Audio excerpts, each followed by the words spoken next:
তো আরেকটা বিষয় বলে দিই, তোমরা হয়তো জানো না, মিডিয়ার মাধ্যমে আমি মানুষকে জানাই এটা। কুণাল ঘোষ যে অনেকের মধ্যে বলে, হ্যাঁ রে তোরা এই বিজেপি কে বলে এই লোকটাকে কিছু করতে পারিস, জানলাম ভাই কি করবো বলে, তো নির্লজ্জ বেহা একটি প্রাণী। হ্যাঁ, তারপর ওকে নিয়ে তখন আরো রিসার্চ করতে আরম্ভ করে দেখলাম যে না, ও তো সত্যি মাধ্যমিক পাস। আরো কয়েকজন আমাকে ফোনে বললো তারও আগে ও পুরীতে গামছা পরে বাস ধুতো। কারণ হ্যাঁ, পুরীতে কুণাল ঘোষ গামছা পরে বাস ধুতো বলে, হ্যাঁ 100% জেনুইন নিউজ। কারণ যে আর এখন মাধ্যমিক পাস, তারপর দিদির হাতে পায়ে ধরে কি বামপন্থী আমলে যদিও বুদ্ধবাবুর হাতে পায়ে ধরে যাওয়া করে সাংবাদিক হয়ে গেছিল সেই সময়। তারপর তো টাকা চুরি করে জেলে গেল, 3.5 বছর জেল খাটলো। জেলে গিয়েও লেখক হয়ে গেল, ঠিক আছে, বই লিখতে আরম্ভ করলো। এখন আবার বই মেলাতেও যায়, ওকে আবার মানে এটা খুব লজ্জা, বাঙালি হিসেবে খুব লজ্জা, কুণাল ঘোষের মতো একটা চোরকে বই মেলায় লোকে কি বলে আমন্ত্রণ জানাচ্ছে। এটা 1 নম্বর। 2, কে নিয়ে এর মতো একটা অসভ্য ইতর এবং 3.5 বছরের জেলখাটা আসামিকে নিয়ে এর থেকে বেশি আর কি মন্তব্য করব। মানুষকে এটা জানালাম যে আজ করে কেউ সাংবাদিক হয়েছে আজ পর্যন্ত? তোমার কি এডুকেশন কোয়ালিফিকেশন বলো, তুমি কি পড়াশোনা করেছো? MA pass. MA pass. তো তুমি এমএ পাস করে সাংবাদিকতা করছো? 10 পাস করে জেল খাটা মাল একজন, সে যদি সে সাংবাদিকই নয়, তাকে সাংবাদিক বানিয়েছো তোমরা।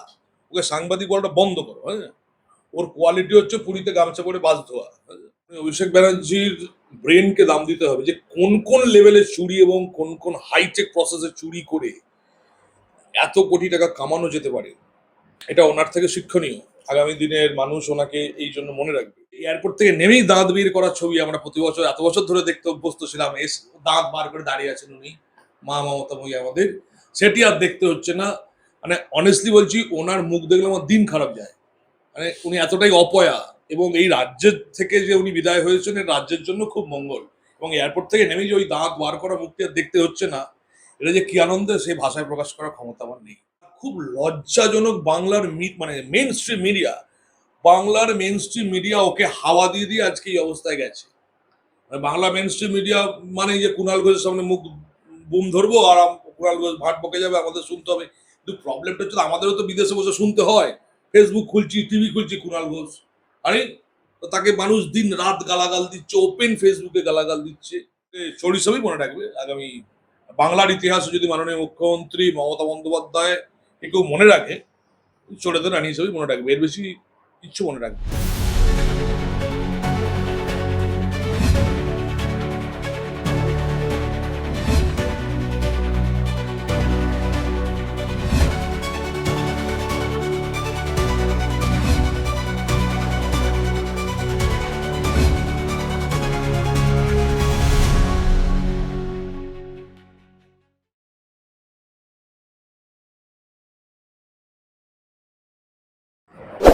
শুভজিৎ, প্রথমেই তোমাকে সিএম নিউজ মিডিয়ায় স্বাগত।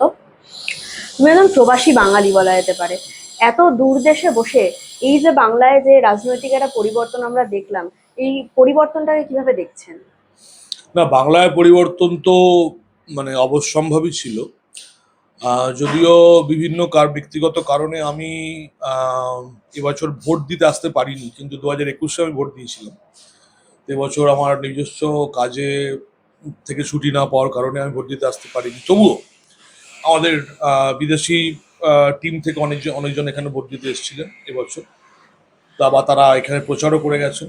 আমরা যতটা পেরেছি সোশ্যাল মিডিয়ার মাধ্যমে বা মানুষকে ফোন ক্যাম্পেনিং এর মাধ্যমে আমরা উদ্বুদ্ধ করেছিলাম যে আপনারা সরকারটা পাল্টান। কারণ এই সরকার থাকলে আমার জীবন তো বিদেশেই 12 বছর কেটে গেল, কিন্তু আমাদের আগামী প্রজন্ম বা যারা বর্তমান ইয়ং জেনারেশন, যারা এখন কাজকর্ম করে খেতে চাইছে, তাদের জীবনে ভবিষ্যৎ বলে কিছু থাকবে না। তো এই পরিবর্তন অবশ্যম্ভাবী ছিল। বিগত 15 বছরের নৈরাজ্য, কর্মসংস্থান নেই, শিল্প নেই, রাজ্যকে সম্পূর্ণভাবে শ্মশানে রূপান্তরিত করেছেন মমতা ব্যানার্জি এবং অভিষেক ব্যানার্জি এবং গোটা তৃণমূল দল। আজকে পশ্চিমবঙ্গের রাজনৈতিক ইতিহাসে এই ডিম ছোড়া, কারণ মানুষ, এবং এটা তো কোনো দল ডিম ছুটছে না যে এই দল ওই দলকে ছুটছে, সাধারণ মানুষ তাদের ক্ষোভের বহিঃপ্রকাশ করছে ডিমের মাধ্যমে। তা এই রাজনীতি পশ্চিমবঙ্গে বিগত দিনে কেউ কোনোদিন দেখেনি, ভারতবর্ষের অন্য কোথাও কেউ দেখেনি এই ধরনের যে আহ, রাজনৈতিক নেতাদের প্রতি এত ঘেন্না সাধারণ মানুষের, এত ক্ষোভ, সেটা থেকেই বোঝা যায় যে পরিবর্তন কতটা অবশ্যম্ভাবী ছিল। যদি রাজনৈতিকভাবে আমি এটাকে বিচার করি, যেহেতু আমি বিভিন্ন যারা বিজেপির গ্রাউন্ড লেভেলের কর্মী তাদের সঙ্গে এসে কথা বলেছি, এবং তারা আমাকে বুথ লেভেলের ইলেকশন রেজাল্ট দেখিয়েছে। কিছু কিছু বুথে তারা বলেছে, দাদা আমরা এজেন্ট দিতে পারিনি, আমাদের সেই সংগঠন ছিল না এজেন্ট দেওয়ার মতো, কারণ 2021-এর পোস্টপোল ভায়োলেন্সের পর ওপেনলি বিজেপি করাটা বহু লোকের কাছে সমস্যা হয়ে দাঁড়িয়েছিল। কিন্তু মজার ব্যাপার যেটা, যে বলছে দাদা আমরা যে যে বুথে এজেন্ট দিতে পারিনি সেখানেও 300 লিড আছে আমাদের। তাই এটা মানুষ সরকার তৈরি করেছে, সাধারণ মানুষ এগিয়ে এসে তৃণমূলকে সরিয়েছে। কারণ এর থেকে এটা প্রমাণিত হয় যে বুথে এজেন্ট নেই কিন্তু বিজেপি 300-400 লিড পেয়েছে, এরকম অনেক বুথ আছে গোটা পশ্চিমবঙ্গ জুড়ে। তা এবং মানুষের ক্ষোভের প্রকাশ, যে যে যে বিষয়গুলো বললাম সেগুলো তো নিয়ে আছেই। এছাড়া মানে অন্ধভাবে নোংরম ভাবে ধর্মীয় তোষণ, সংখ্যালঘু তোষণ যেটা মমতা ব্যানার্জি করেছেন, যেখান থেকে পারা যায় আমরা বিদেশে বসে জানতে পারছি। আমরা বিদেশে এতদিন ভাবতাম যে আমরা বিদেশে আছি, আমরা অনেক টাকা ইনকাম করি, আমরা খেটে খাই বিদেশে আর কি, তবু আমরা ভাবতাম বিদেশে তার থাকি আমরাই বেশি কামাই। কিন্তু মাননীয় অভিষেক ব্যানার্জির ব্রেনকে দাম দিতে হবে যে কোন কোন লেভেলে চুরি এবং কোন কোন হাইটেক প্রসেসে চুরি করে এত কোটি টাকা কামানো যেতে পারে। এটা ওনার থেকে শিক্ষণীয়। আগামী দিনের মানুষ ওনাকে এই জন্য মনে রাখবে। যদি ছোট্ট উদাহরণ দিই, বিশ্ব বাংলা লোগো, যেটা আপনারা সবাই জানেন, বিশ্ব বাংলা লোগোকে বেআইনিভাবে বা সিস্টেম্যাটিক ওয়েতে ব্যবহার করে সেখান থেকে কত কোটি টাকা চুরি করা হয়েছে সেটা আজকে লোকজনের সামনে। এটা একটা ছোট উদাহরণ। এছাড়া লিপস অ্যান্ড বাউন্সের মামলা, যেটা অলরেডি বিচারাধীন, আম, এবং সেটা নিয়ে মহামান্য আদালত কি ব্যবস্থা নেবেন বা তার জেল যাত্রা নিশ্চিত করতে মহামান্য আদালত কি ব্যবস্থা নেবেন সেই নিয়ে আমরা, বাংলা মানুষ তো তাকিয়েই আছে, সেই সঙ্গে প্রবাসী বাঙালিরাও তাকিয়ে আছে। তা এটাই আপাতত সরকার পরিবর্তন হওয়ার পর একটা, আমি তো এসেছি এখন দেশে, এইগুলো নিয়েই লোকের সঙ্গে কথা হচ্ছে, লোকজনের সঙ্গে দেখতে পাচ্ছি। আর যেটা সব থেকে ভালো লাগছে, এয়ারপোর্টে নেমেই যারা স্বস্তির নিঃশ্বাস বা একটা সুন্দর সনাতনী বাংলায় এসে নিঃশ্বাস নেওয়ার মজাটাই আলাদা। আর আরো একটি মজার বা আনন্দের, এই যে এয়ারপোর্ট থেকে নেমেই দাঁত বের করার ছবি আমরা প্রতি বছর এত বছর ধরে দেখতে অভ্যস্ত ছিলাম, দাঁত বার করে দাঁড়িয়ে আছেন উনি, মা মমতাময়ী আমাদের, সেটি আর দেখতে হচ্ছে না। মানে অনেস্টলি বলছি, ওনার মুখ দেখলে আমার দিন খারাপ যায়। মানে উনি এতটাই অপয়া, এবং এই রাজ্যের থেকে যে উনি বিদায় হয়েছেন এর রাজ্যের জন্য খুব মঙ্গল। এবং এয়ারপোর্ট থেকে নেমেই যে ওই দাঁত বার করা মুখটি আর দেখতে হচ্ছে না, এটা যে কি আনন্দ সেই ভাষায় প্রকাশ করার ক্ষমতা আমার নেই। আর বল। মানে দাদা বলছি, এই রাজনৈতিক পরিবর্তন আমরা যেটা দেখলাম, মানে তৃণমূলের যে শুধুমাত্র নির্বাচনে ভরাডুবি হলো এমনটাই নয়, দলের অস্তিত্ব এখন মোটামুটি প্রশ্নের মুখে, ভেঙে টুকরো টুকরো হয়ে গেল একটা দল মাত্র 28 বছরের মধ্যেই। হ্যাঁ, তো যে দল তৈরি হয়েছিল কোনো আদর্শ ছাড়া, যে দলের বেসিক কোনো আদর্শ ছিল না, মমতা ব্যানার্জি লড়াই ছিল সিপিএম কে সরানোর বিরুদ্ধে, যে বাই এনি হাউ সিপিএম কে সরাতে হবে। সেটা তিনি করেছিলেন মানে মানুষ করেছিল, এবং তিনি সেটা নেতৃত্ব দিয়েছিলেন সেই সময়। তারপর থেকে তৃণমূল দলের কামানি ছাড়া, মানে টাকা চুরি করা ছাড়া তো আর কোনো আদর্শ নেই, যে কি আদর্শের উপর ভিত্তি করে দলটা চলছে। তা যার কোন ফাউন্ডেশনই এই লেভেলের নড়বড়ে, যাদের কোনো আদর্শই নেই যে আমরা কি নিয়ে এগুবো, রাজনীতিটা কি জন্য করব। তা এতদিন চুরি করার জন্য রাজনীতি করেছেন ওনারা, ওপেন চুরি করে গেছেন। তা এখন চুরি নেই, টাকা নেই, ওটাই ওনাদের ভিত্তি। তো চুরি চুরি আমাদের ভিত্তি, চুরি আমাদের ভবিষ্যৎ, এই যাদের ফাউন্ডেশন হবে সে দল উঠে যাবে না তো কোন দল উঠে যাবে। আজকে তুমি দেখো, বিজেপির আগে কংগ্রেস ছিল, তারা এখনো টিকে আছে মিনমিন করে, হলেও কোথাও না কোথাও দলটার অস্তিত্ব হচ্ছে, কারণ তারা একটা আদর্শ নিয়ে রাজনীতি করেন। বিজেপি এতদিন ধরে সরকারে আছে এবং আগামী 50 বছর কি 100 বছরও বিজেপি থাকবে, কারণ তার একটা আদর্শ, একটা আইডিয়ালজির উপর ভিত্তি করে দলটা আছে। আমি ব্যক্তিগতভাবে বিজেপিকে সাপোর্ট করি, কারণ বিজেপির আদর্শের সঙ্গে আমার ব্যক্তিগত আদর্শ মেলে বলে। এছাড়া আর পশ্চিমবঙ্গে হিন্দুদের কাছে বিজেপি ছাড়া কোনো অপশন নেই। যদি সেই দিক দিয়ে ভাবি যে বিজেপি ছাড়া পশ্চিমবঙ্গের হিন্দুদের কেউ বাঁচাতে পারবে না, এবং মাননীয় মুখ্যমন্ত্রী শুভেন্দু অধিকারীর নেতৃত্বে যে সরকার, যে সনাতনী সরকার গঠিত হয়েছে, এটা তো হিন্দুদের ভোটই গঠিত হয়েছে। তা আমি অত্যন্ত আশাবাদী যে আমরা আমাদের আইডিয়ালিজম বা আমাদের আদর্শকে সাধারণ মানুষের মধ্যে এবং ইয়ং জেনারেশনের মধ্যে ছড়িয়ে দিতে পারবো, যাতে দলের এবং এই সরকারের শ্রীবৃদ্ধি হয়। তা এটা যেটা দিয়ে শুরু করেছেন ওটা দিয়ে শেষ করি, যে ফাউন্ডেশন যদি নড়বড়ে হয়ে যায়, একটা বাড়িও যেমন খুব তাড়াতাড়ি ভেঙে পড়বে। তা যাদের ফাউন্ডেশনে শুধু চুরি আর টাকা কামানো, মানে সাধারণ মানুষের, গরিব মানুষের, প্রান্তিক মানুষের টাকা চুরি করে যারা নিজেদের সম্পদ বৃদ্ধি করেছে, তাদের ভেঙে পড়াটা অবশ্যম্ভাবী ছিল এবং সেটাই হয়েছে। মানে এই যারা বিদ্রোহী বিধায়ক বা বিদ্রোহী সাংসদদের আমরা দেখছি, প্রত্যেকেই প্রায় ক্ষোভ উগড়াচ্ছেন অভিষেক বন্দ্যোপাধ্যায়ের ওপরে, যে অভিষেক বন্দ্যোপাধ্যায় এই করেছে সেই করেছে। তাহলে এতদিন দলে থাকাকালীন এই কথাগুলো কেন তারা বলেননি? হ্যাঁ, সেটা তো আমারও প্রশ্ন। এই যে আরেকজন কি খুব ফেসবুকে বকে চুল জেল করা, ওর কি নাম, রিজু রিজু না কি নাম, হ্যাঁ। তো ও তো মানে ওকে তো দেখলেই লোকের মাথা গরম হয়ে যায়, ঠিক আছে। মানে ভোটের আগে যা বকে যাচ্ছিল, আর ভোটের পর কি পাল্টি মারলো, ওকে নাকি আমাদের অভিষেক ব্যানার্জি হেল্প টেল্প করেনি, ওখানকার বিজেপি বিধায়ক আমাদের হৃদেশ তিওয়ারি দা জিতেছেন, উনি নাকি ওকে বাঁচিয়েছে। এইসব পাল্টিবাজ নেতাদের মানুষ তো মনে রেখেছে, এরা এই তখনও বকেছে এখনো বকছে, এদের কোনো অপশন নেই। যদি তোমাদের এতই বিদ্রোহ করার ইচ্ছা, তোমরা মমতাময়ী মাকে জানাওনি কেন যে অভিষেক এটা করছে, আপনারা আপনি কোনো অ্যাকশন নিই, তখন জানাননি কেন? কারণ অভিষেক ব্যানার্জি রাজনীতিটাকে চালিয়েছেন কর্পোরেট স্টাইলে। তার কর্পোরেট বুদ্ধি মারাত্মক, এবং কর্পোরেট স্টাইলে কিভাবে চুরি করা যায় সেটাও তিনি পশ্চিমবঙ্গবাসীকে শিখিয়ে গেছেন। কারণ আমার থেকে মনে হয় অভিষেক বয়সও ছোট হবে, কিন্তু এই লেভেলে, হাইটেক লেভেলে চুরি করা, ভাই, এর জন্য ব্রেন দরকার। তা হয়তো অভিষেকের ভয়ে তখন এটা কিছু বলতে পারেনি, কারণ বললে আমাদের পথ চলে যাবে, আমাদের কামানি বন্ধ হয়ে যাবে। কারণ তৃণমূলের একটা ছোট পাড়ার নেতা থেকে, গ্রামের কথা বলছি আমি, ছোট পাড়ার নেতা থেকে অভিষেক ব্যানার্জি পর্যন্ত, এদের তো ইনকাম বলে আর কিছু নেই। এদের পেটটাই চলে দল করে, মানে পার্টির থেকে পয়সা নিয়ে এরা সংসার চালে, এদের কোনো ব্যক্তিগত কোনো প্রফেশন নেই। তুমি জিজ্ঞেস করে দেখবো আপনি কি করেন, আপনি কি কাজ, আমি যদি তোমাকে বলি তুমি কি করো, তুমি বলবে আমি মিডিয়াতে কাজ করি। আমাকে যদি বলো যে দাদা আপনি কি করেন, আমি এআই কোম্পানিতে সিস্টেম অ্যাডমিন আমেরিকাতে, আমার ওটা করি, আমার পেট চলে। এদেরকে জিজ্ঞেস করে কি করে পেট চলে, বলে পার্টি করে। পার্টি করে তো করে পেট চলতে পারে না রে ভাই, পার্টি করা মানে মানুষের কাজ করা। কিন্তু ওইখানের একটা মানুষের 1000 টাকা আসছে, তার থেকেও 200 টাকা নিয়ে যাদের পেট চলে, তারা যদি বিদ্রোহ তখন করতো, বা যেগুলো এখন বকছে এগুলো ফালতু কথা, তখন যদি বিদ্রোহ করতে এদের পেটের ভাত বন্ধ হয়ে যেত, সেই ভয় করেনি। এখন দেখাচ্ছে দেখো আমরা কত ভালো, আমরা এখন আর কোনো সেই ভয় নেই, কারণ কারণ অভিষেক নেই, ক্ষমতায় নেই, তাদের পেটের ভাতটা ওই বিধায়ক ভাতা যেটা পায় সেটা থেকে চলে যাবে, মাসে তারা টাকা পায়।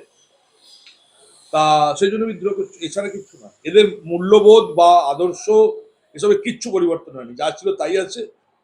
ওই তখন টাকা পয়সা পাবে না, পথ চলে যাবে, সেই ভয় বলতে পারিনি, এখন সেই ভয়টা নেই, তাই বলছি, এছাড়া কিছুই নয়। হ্যাঁ, এই যে আপনি বলছেন ভয়টা নেই, সদ্য বিদ্রোহী হওয়া বিধায়ক মদন মিত্র তিনি তো অভিযোগ করেছেন যে অভিষেক বন্দ্যোপাধ্যায় সুপারি দিয়ে মানুষ খুন করাতো, তাহলে সে ক্ষেত্রে তিনি তো এখনো সেই একই কাজ করাতে পারেন। সুপারি দিয়ে অভিষেক আর মদনদা এটা বলেছে, আমি দেখিনি মিডিয়া বাইকটা।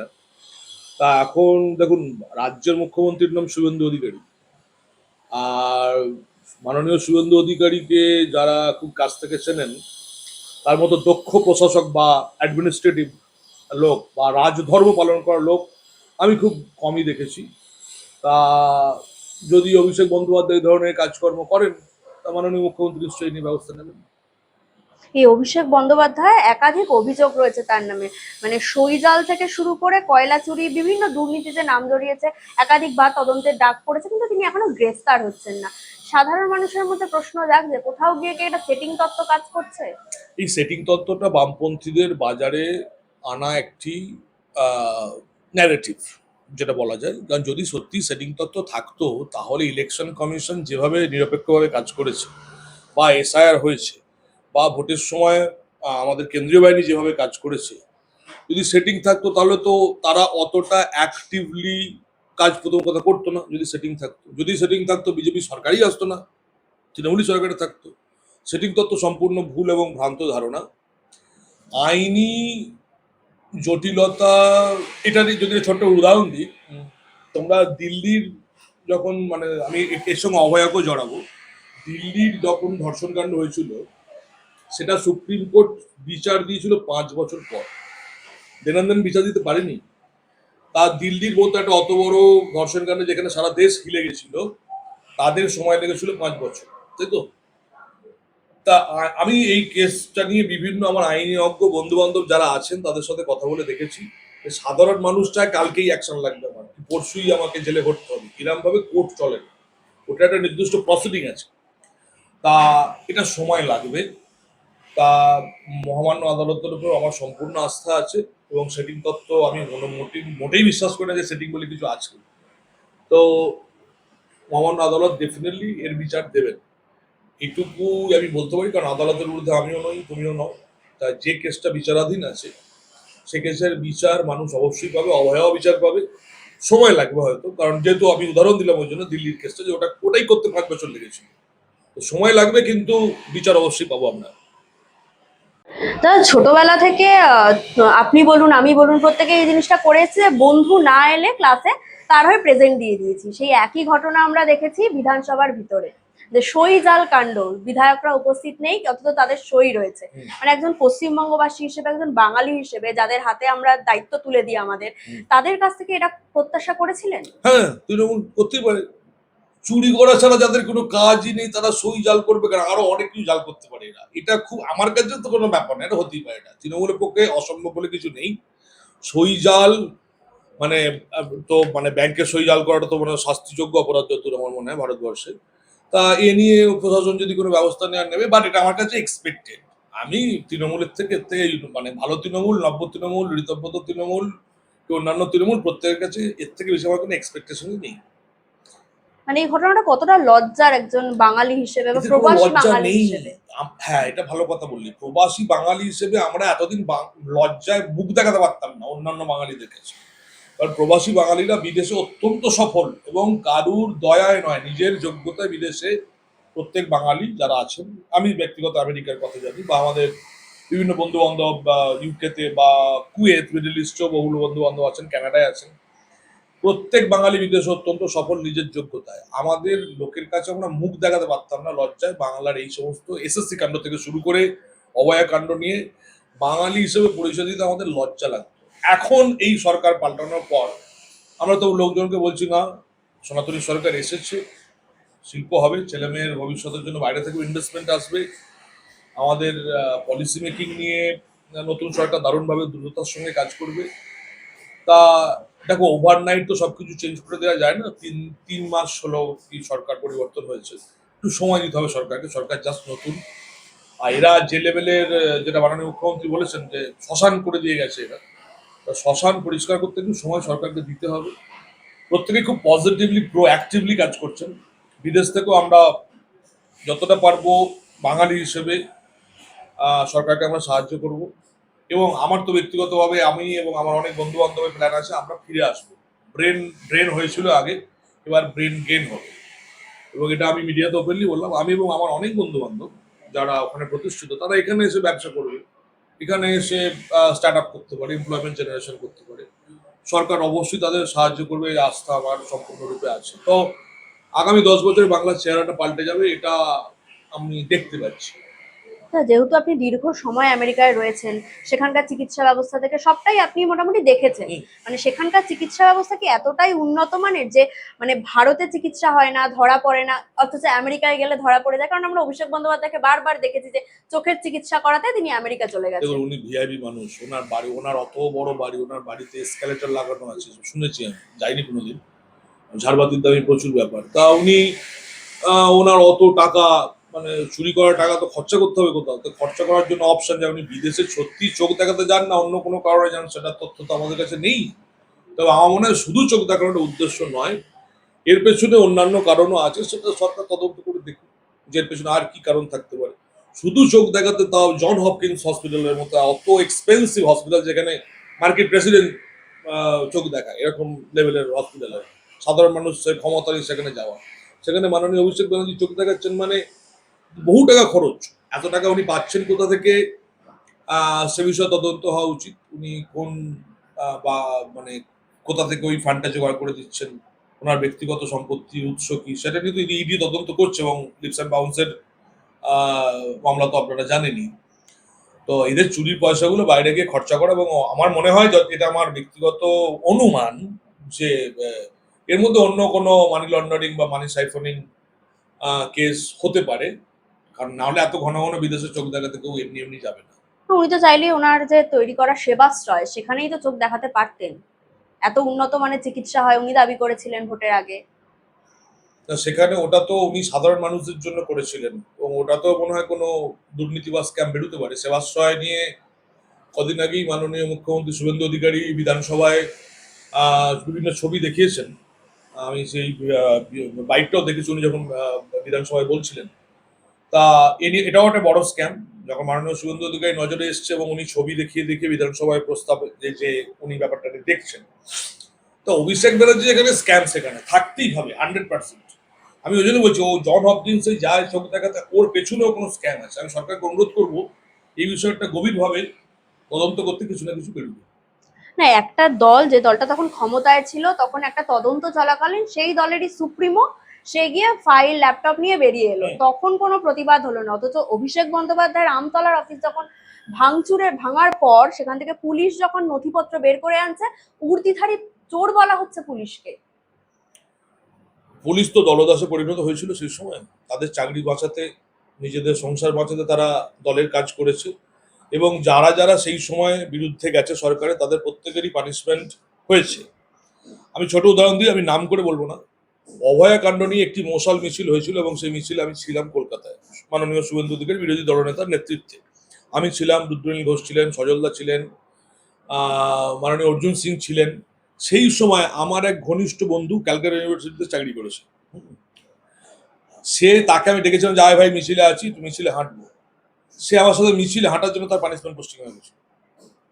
তো যদি একটা সরকারি কর্মচারী একটা মিছিলে হাঁটার জন্য পানিশমেন্ট পোস্টিং হয়ে যেতে পারে, তাহলে পুলিশের সঙ্গে কি ঘটেছে সেটা তো খুব বড় ব্যাপার।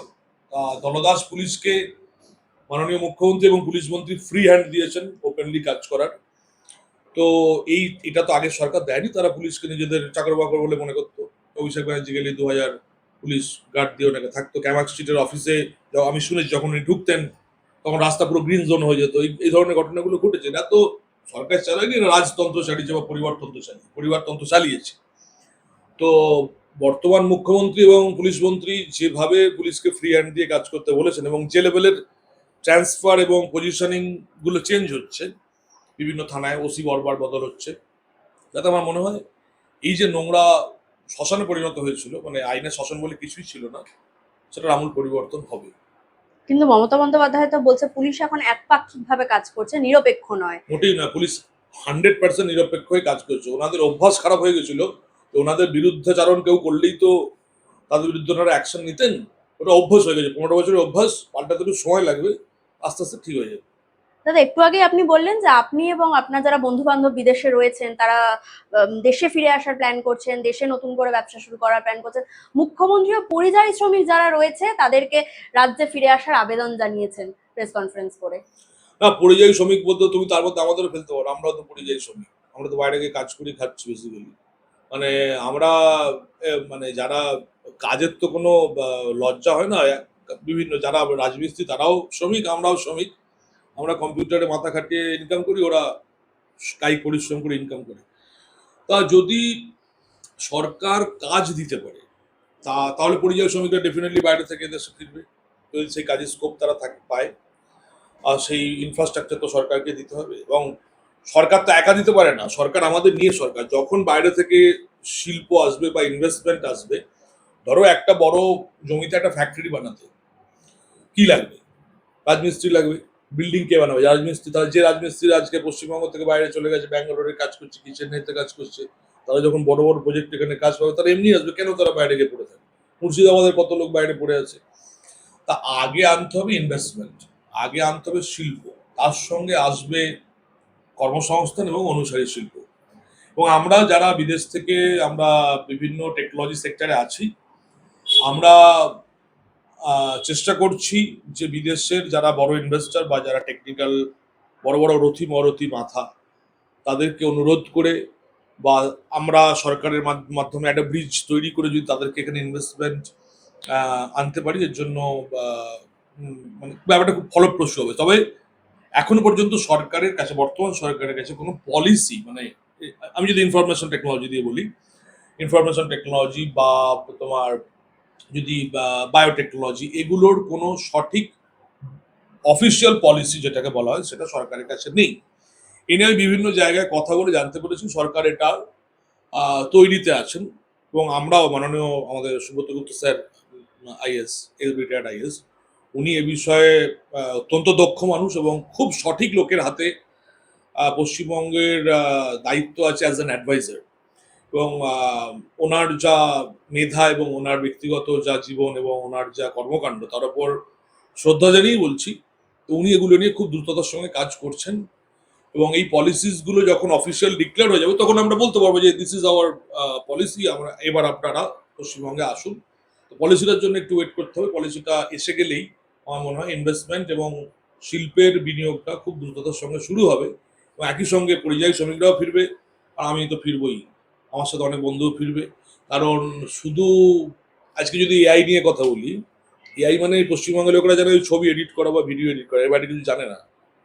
তো এদেরকে তো শেখাতে হবে সেই স্কিল ডেভেলপমেন্ট, বা এআই কলেজ, বা মানে বিভিন্ন জেলায় জেলায় যেভাবে এআই গ্রো করছে, বিভিন্ন জেলায় জেলায় এআই স্কিল ডেভেলপমেন্টের উপরে যে এলএলএম, আমাদের ভারতবর্ষে কোনো এলএলএম নেই। এলএলএম বানাতে গেলে আগে তার ওয়ার্কফোর্স তৈরি করতে হবে। এই কাজগুলো যারা ইনভেস্টার তারা ডেফিনেটলি আগে স্কিল লেবার বানাবেন।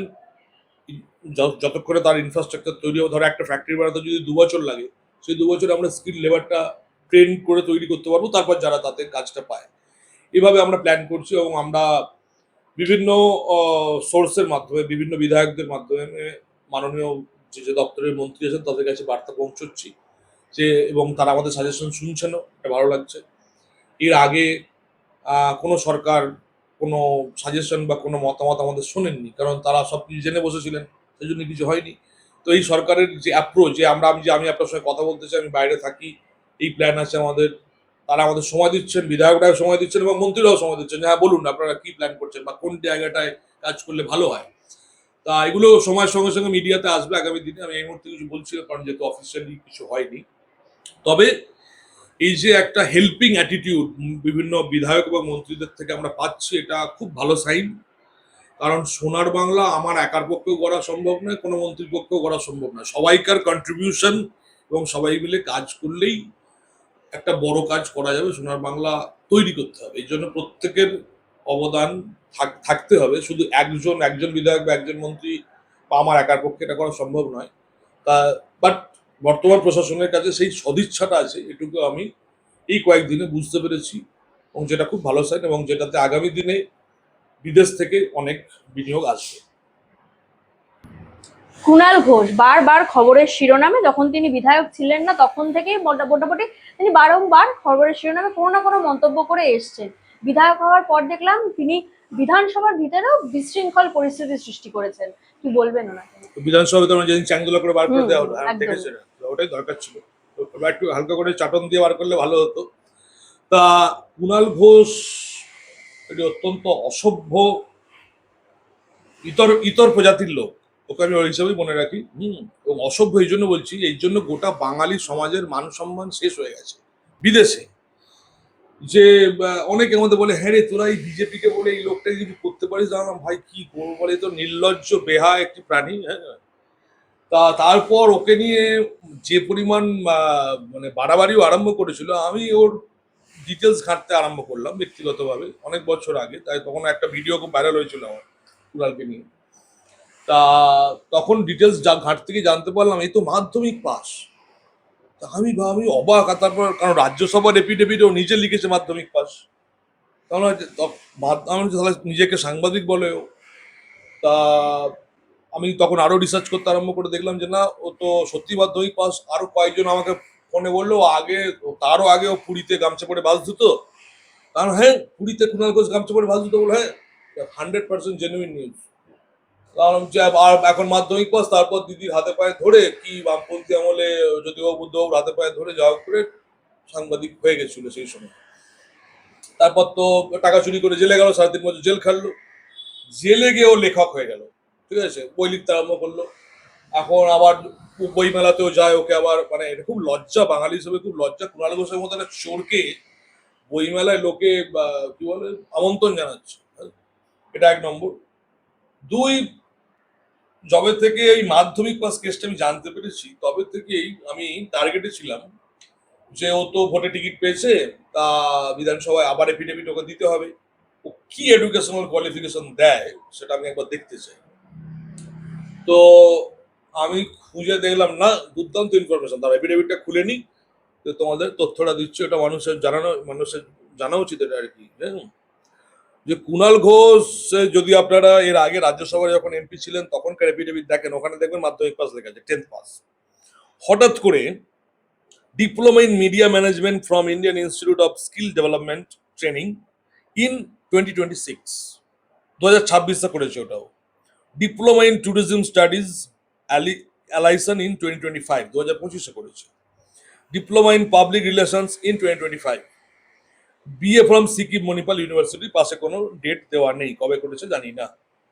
যাক, ও পশ্চিমবঙ্গে কোনো কলেজ পেলো না সেই সময়, কোনো কলেজে মনে চান্স পায়নি, সেই জন্য মনে হয় সিকিম মণিপাল থেকে ওকে বিয়ে করতে হয়েছে। আর আমার ওর কাছে প্রশ্ন, এই পাবলিককে যখন জানানো হয়েছিল যে কুণাল ঘোষ মাধ্যমিক পাস, তারপরে হঠাৎ করে সব কটা সার্টিফিকেটই হয় 2025 নাহলে 2026। তোমরা যদি ওনার অফিসিয়াল এফিডেভিট, তোমাদের আমি একটা কপি দিয়ে দেবো, সেটা দেখো তো 2025 অথবা 2026। তাও হঠাৎ করে ওর এখন 2025 বা 2026 এসে কেন এই সমস্ত কোর্সগুলোর করার দরকার পড়লো আমার জানা নেই। আর তার মানে আমার মনে হয় এর আগের তথ্যটাই সঠিক ছিল, কারণ রাজ্যসভায় 10th পাস আর এখন 2026 এসে এসব কয়েকটা ডিপ্লোমা করেছে। তা একে নিয়ে এর মতো একটা অসভ্য, ইতর এবং 3.5 বছরের জেলখাটা আসামিকে নিয়ে এর থেকে বেশি আর কি মন্তব্য করব। মানুষকে এটা জানালাম যে আগে মাধ্যমিক পাস ছিল, এখন কতগুলো কোর্স করেছে, 2026 এসে হঠাৎ করে ভেবেছিল হয়তো তৃণমূল থাকবে, এগুলো করে নি, নাহলে লোকে বিদেশ থেকে বলছে 10th পাস, গালাগাল দিচ্ছে। তা একে গালাগাল দেওয়া ছাড়া আমার আর কোনো ভাষা নেই। এর বিরুদ্ধে কোনো মন্তব্য করা মানে নিজের সময় নষ্ট করা, এই তো ডেটা দেখিয়ে দিলাম। মানে আমরা যদি এই বিষয়টাকে একটু সরিয়েও রাখি, তাহলে আমরা দেখবো যে কুণাল ঘোষ সাংবাদিকতা করেছেন, সাংবাদিক ছিলেন তিনি, কিন্তু যখন এই যে সিজেপির মিছিল, বিক্ষোভ মিছিল কলকাতায়, সেখানে সাংবাদিকদের নিগ্রহ করা হলো, তিনি উল্টে সাংবাদিকদের ওপরে ক্ষোভ উগরে দিলেন যে যখন ওনাকে ডিম থেরাপি দেওয়া হয়েছিল তখন কেন সাংবাদিকরা সেটা জনরোষ বলে দেখিয়েছিল, সেটা তো বিজেপি আক্রমণ করেছিল।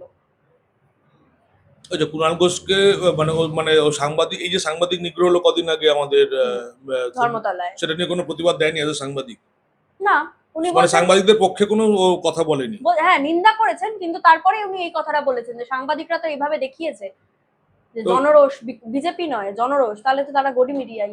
ও তারা তাহলে বোধ নিজে যদি জালি সাংবাদিক হয় আর কি বলবে, ফুল জালি সাংবাদিক। ওর থেকে তোমরা সাংবাদিক হিসেবে কোনো মন্তব্য আশা করো না, ঠিক আছে? ওর সাংবাদিকতাটা, ওই তো বললাম 10th পাস করে কেউ সাংবাদিক হয়েছে আজ পর্যন্ত? তোমার কি এডুকেশন কোয়ালিফিকেশন বলো, তুমি কি পড়াশোনা করেছো? MA pass. MA pass. তো তুমি এমএ পাস করে সাংবাদিকতা করছো, ও 10th পাস করে জেল খাটা মাল একজন, সে সাংবাদিকই নয়, তাকে সাংবাদিক বানিয়েছো তোমরা। ওকে সাংবাদিক বলাটা বন্ধ করো। হ্যাঁ, ওর কোয়ালিটি হচ্ছে পুরীতে গামছা পরে বাস ধোয়া।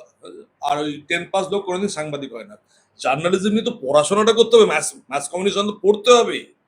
সেই মাস কমে কেউ এমএ, কেউ বিএ করছে, কি কোনো আর্টসের ওপরে তুমি করছো। হঠাৎ করে আমার ইচ্ছে হলো আমি সাংবাদিক হয়ে গেলাম। জালি সাংবাদিকদের যদি কেউ থাকে তার মধ্যে কুণাল ঘোষ অন্যতম।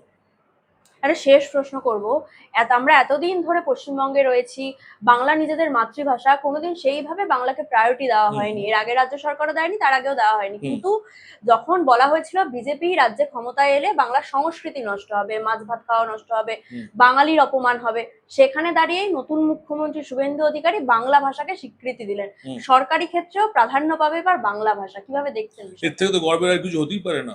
বাংলায় বাংলা ভাষায় প্রশাসন চলবে, বাংলা ভাষাকে এর থেকে বড় স্বীকৃতি দেওয়া, এবং বাঙালিদের কাছে এটা খুবই আনন্দের এবং গর্বের। এর আগের সরকার শুধু বিভাজনের রাজনীতি করে গেছে, হিন্দু মুসলিমের বিভাজনের রাজনীতি তৃণমূল সরকারই তৈরি করেছে। আর বাঙালি অবাঙালি, তার জন্য বাংলা পক্ষ ছিল, সে তো এখন দৌড়ে বেড়াচ্ছে, কোথায় মানুষ তারা করছে তাকে। হ্যাঁ, তাকে খুঁজে পাওয়া যাচ্ছে না, সে আমাদের বাংলার বাঘ, কোথায় গেল সে, তাকে তো খুঁজেই পাওয়া যাচ্ছে না। তো তৃণমূল তাদেরকে তো প্রমোট করেছিল এটা করার জন্য, যে বাঙালি অবাঙালির বিভাজন তোমরা তৈরি করো, মাছ ভাত খেতে দেবে না। এ নিয়ে আমাদের রাজ্যসভায় শ্রমিকদা বলেছেন যে কেন খাওয়া যাবে না। বিধানসভায় মাননীয় মন্ত্রী তাপস দা আমাদের বিধায়কদের মাছ ভাত খাইয়েছেন। কয় আমি তো এখানে এসে মাছ মাংস প্রতিদিনই খাচ্ছি, কোনো অসুবিধা নেই, আমি গ্রামেও খাচ্ছি, শহরেও খাচ্ছি। তো এর মধ্যে তো কোনো অসুবিধা দেখতে পাচ্ছি না। এই বিভাজনের রাজনীতি মানুষ মেনে নেয়নি, সেই জন্য তৃণমূল সরকারকে চলে যেতে হয়েছে। এবং বাংলা ভাষাকে এইভাবে প্রশাসনিক স্বীকৃতি দেওয়ার জন্য মাননীয় মুখ্যমন্ত্রী শুভেন্দু অধিকারীকে অশেষ ধন্যবাদ। তা এই আমরা দেখুন, মাননীয় মুখ্যমন্ত্রী শুভেন্দু অধিকারী কাজের লোক, কথার লোক না। উনি কথা কম বলেন, কাজ বেশি করেন। উনি কাজ করে দেখিয়ে দিচ্ছেন ভাই যে আমরা বাংলা ভাষাকে স্বীকৃতি দিচ্ছি, এর থেকে আমরা আর কি করতে পারি। আর মাছ ভাতও কোথাও বন্ধ হয়নি, মাংস ভাতও কোথাও বন্ধ হয়নি। দুর্দান্ত ভাবে বাঙালি মাছ ভাত খাচ্ছে, মাংস ভাত খাচ্ছে। আমাদের শুধু এখন লক্ষ্য যে শ্মশান বা যে নোংরাটা পরিষ্কার করে আমাদের নতুন দিকে এগিয়ে যেতে হবে, পেছন দিকে বেশি তাকিয়ে লাভ নেই। মানে এই চোরেদের মানুষ মনে রাখবে না, হ্যাঁ মানুষ এদেরকে চোর হিসেবেই মনে রাখবে আগামী বাংলার ইতিহাসে। যদি মাননীয় মুখ্যমন্ত্রী মমতা বন্দ্যোপাধ্যায় কেউ মনে রাখে, চোরেদের রানী হিসেবেই মনে রাখবে, এর বেশি কিচ্ছু মনে রাখবে না। অসংখ্য ধন্যবাদ দাদা। Thank you.